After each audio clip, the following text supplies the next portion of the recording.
ਮੈਂ ਸੋਚਿਆ ਕਾਹਦਾ ਤਾਂ ਜਵਾਬ ਦੇਣਾ ਮਨ ਕਰਦਾ ਲੈ ਕੇ ਜਾਣਾ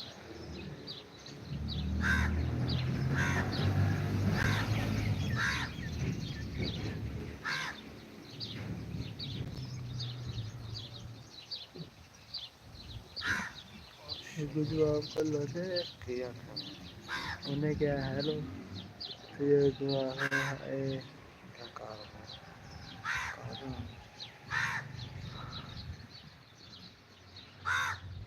ਉਹਦਾ ਹੀ ਨਾ ਪਤਾ ਅਜੇ ਨਾ ਜਨਾ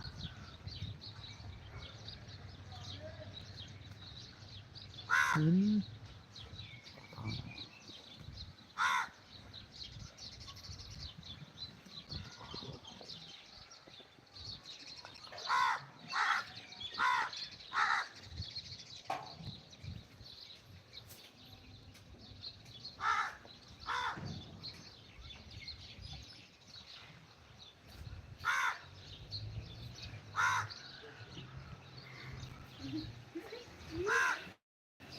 ਪਤਾ ਨਹੀਂ ਜਣੇ ਨੇ ਸੱਤ ਜਣੇ ਨੇ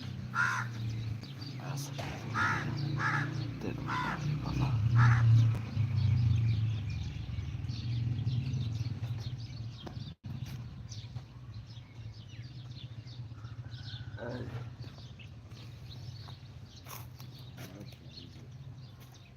ਚਾਚਾ ਹੁੰਦਾ ਬੂਆ ਖੋਲ ਪਟਵਾਰੀ ਆਇਆ ਜੀ। ਕਿਦੋਂ